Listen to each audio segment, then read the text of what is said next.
Hello everyone and welcome.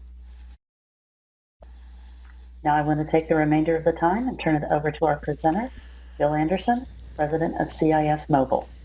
Thank you. Welcome, everyone. I want to take a few minutes to give you a case study on one of the typical usage scenarios for our altOS platform. And it happens to be one that's unfortunately very topical right now. And that is, imagine if you needed to send your team to work from home. I'll explain how the altOS platform helps you do that. But first, let's do a little introduction on what the platform's all about. altOS is what we call a secure mobility platform for government use. Let me stress that again. We serve government customers exclusively, and the platform's designed to meet the sort of higher, more stringent security needs that governments have. It's unlike alternatives that are basically commercial smartphones repurposed with a mobile device management console. altOS is built from the ground up to stop third parties from collecting data on government users. We like to say that consumer phones are great for consumers, but governments ought to know better. You've heard in the news about how government users have had their movements tracked, their activities monitored, and that's typically because they are using these repurposed consumer phones. Those phones are designed around monetizing the users. So you can't turn off user location tracking, you can't turn off the advertising codes, the metadata scraping that's coming out. Typically, the OEMs that built those phones are able to collect data. And again, it's fine for consumers, but if you are doing something sensitive and you don't want your government users tracked around where do they work, who do they associate with, where they live, then you probably shouldn't be using those kinds of platforms.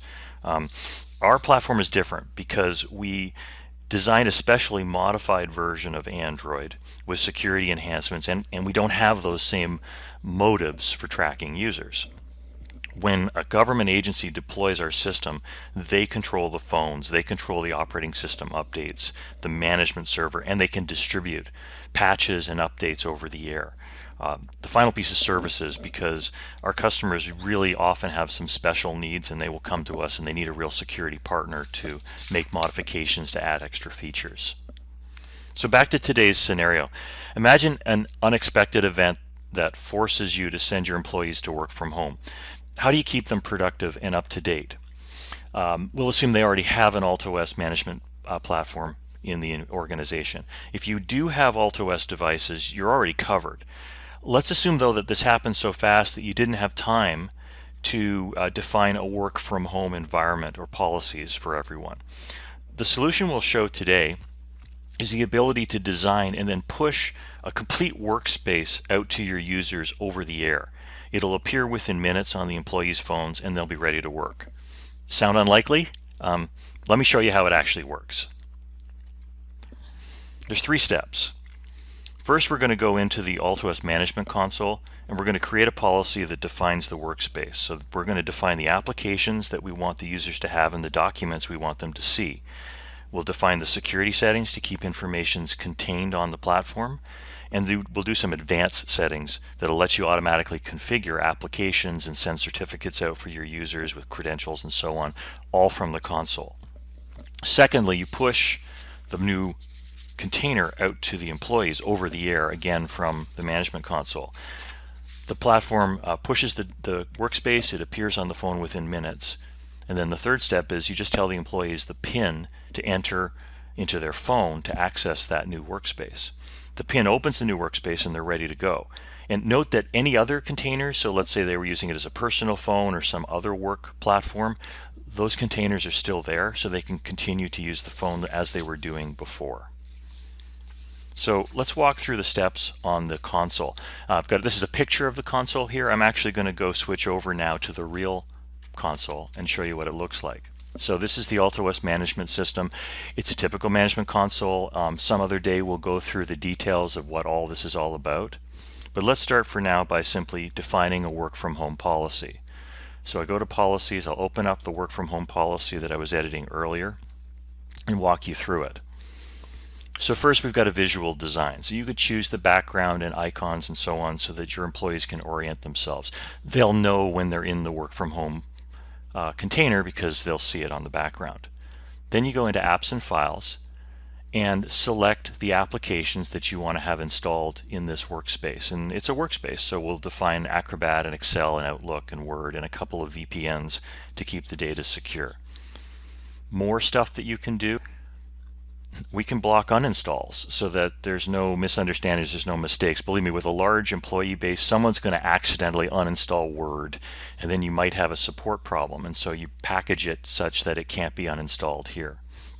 And finally, at the bottom, you can send a set of documents out to your users' phones from here, from the console.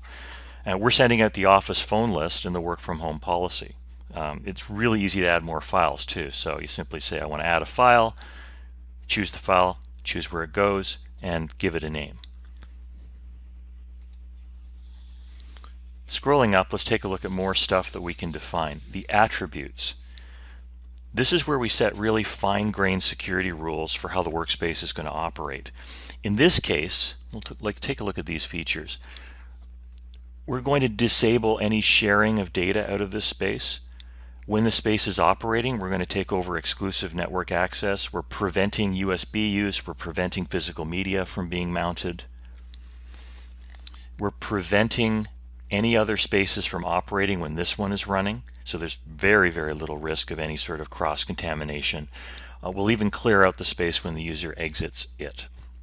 We could go further. We could even say this phone's not allowed to make phone calls, or turn off the Bluetooth or NFC or messaging. In this case, we're going to assume that it's going to operate more or less like a normal phone, so we'll leave those capabilities on.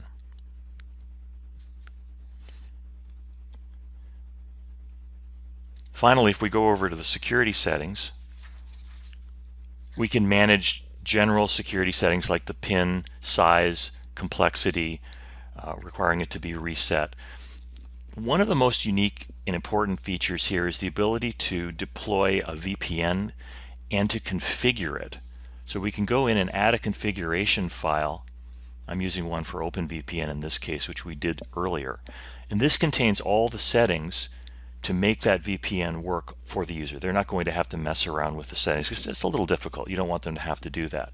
And we can even click a switch to enforce that that VPN is always running. So whenever the user's in the government work from home container, the VPN is on and it's securing all the data so that it goes back to your server in the back end.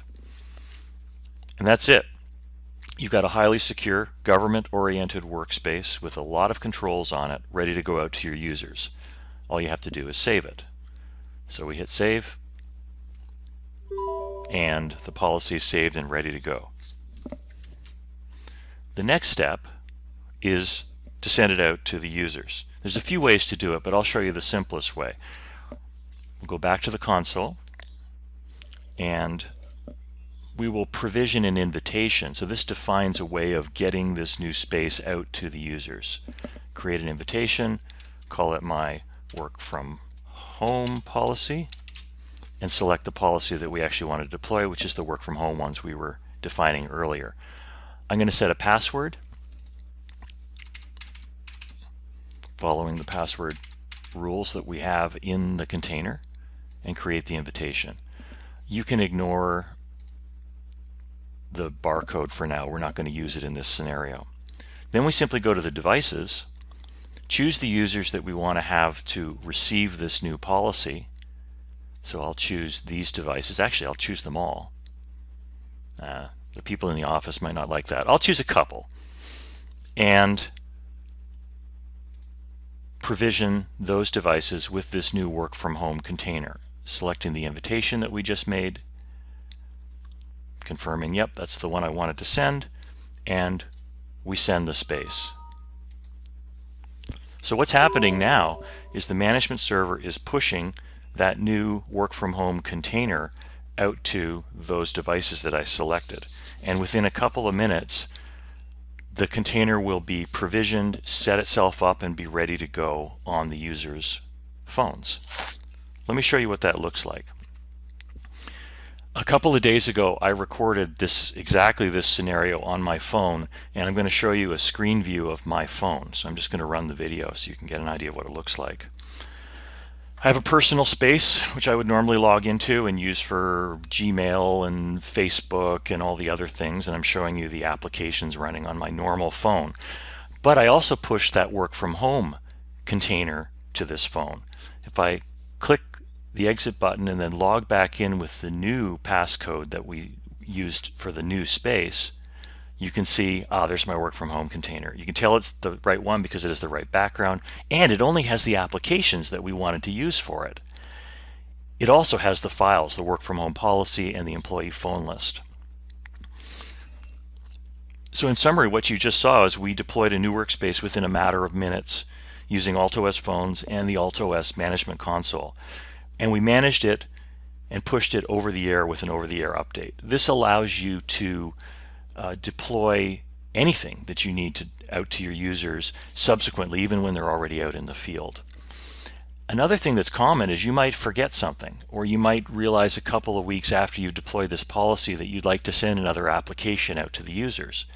All you have to do is go back into the container policy, and let's say we wanted to add another application. I can go to the apps and I can add another app to this list, save it, and push it out, and it'll automatically go to those users and they will get the new application within a couple of seconds.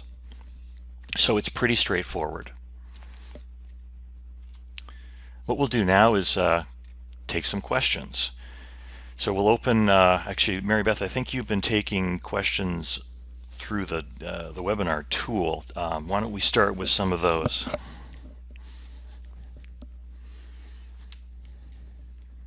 So anybody, go ahead and put your questions in now.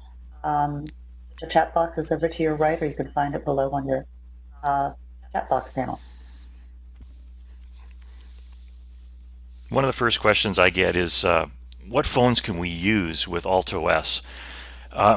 We support a variety of Android-based platforms. The ones that are really popular, the ones that we like right now, are the Pixel line of phones because they have really great price performance. So they look like normal phones. They are normal phones. They're not expensive, in the $300 to $400 range. They look great and they are really powerful. And so in particular, the Pixel 3a is the one that we recommend, or the 3a XL, which is a little bit larger screen. We support the 4, we'll support the 4a when it comes out. We've also partnered with a company called Sonam that makes a rugged phone, the XP8. So if you have a military-oriented deployment, or you've got workers that are going to use the phone roughly, a rugged phone is always a good option. We've supported other phones in the past, and we will other phones in the future, but those are the ones we like right now. Bill, we do have a question. How do you set up a Pixel phone? That's a great question. To be really clear, this is not an app. What you just saw me use is not an application. It's a little bit more invasive than an app. It's a lot more invasive, in fact, because it's the operating system. So when we take a Pixel phone, we scrape out the original operating system, the Android operating system, and we replace it with our variant of the Android operating system. And we do it in a way that allows us to have a trusted boot mechanism, so that the bootloader, this is the low-level hardware-backed security component in the phone, can validate as the operating system starts up. It validates each segment as the operating starts, so that we know for sure that nothing bad injected itself or changed our operating system. So the way we do that is we flash the operating system onto the phone in a fairly careful way to ensure that we get access to that entire security chain. So it's not a solution for BYOD phones. Typically, the government customer is going to source the phones themselves and either give them to us or flash them themselves with using our flashing tools. So hopefully that cleared that up. Bill, we've got another question. Is this an MDM? It is like an MDM. The management console that you just saw can replace your MDMs if you want it to. We do some of the same things that MDMs do, things like setting passwords, zeroing out phones. If you don't know where the phone is, you can blank it completely, you can disable it, you can set password complexity rules, you can whitelist and blacklist applications. So we do all of that, and then we do more. We do all the extra special things that are unique to the altOS system. So we go deeper. You don't have to throw away your MDM though. We can coexist with them. In fact, we validated that we work with Mobile Iron and AirWatch already. So if you've got a deployment and you're happy with your MDMs, you can still use them to manage each of the individual containers in the phone, and then you use the altOS Management Console to manage the special features. Bill, the next question is, can it scale? Is this to be used for small teams or can it go larger? Uh, it can go to any size, I suppose. Yes, it's scalable. We typically, when we're doing demonstrations, they're small, a couple of hundred devices with no significant load. We run for demonstrations the whole system in the cloud, so we're running on an Amazon cloud instance, typically for pilots. Customers generally take the server in-house and run it themselves on either their own cloud infrastructure or their own set of servers, and it is highly scalable. It really doesn't, by the way, the management server does not use a lot of compute power or storage. It's just a management server, so it would be equivalent in scalability to any of your large MDM systems. We are very sensitive to some security requirements that minimize or in fact stop communication between the phone and the servers, because there are some scenarios where our customers don't want any communications back and forth. And so depending on your use case, we can help you to tune this thing so that it doesn't communicate at all or communicates minimally. You could potentially scale up to tens of thousands of devices without any significant performance problems. Bill, I think that's the last of our questions for now.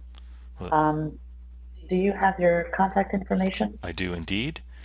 So if you'd like more information, if you'd like to schedule a pilot of the system, we'd be happy to accommodate. Just contact us at sales@cismobile.com.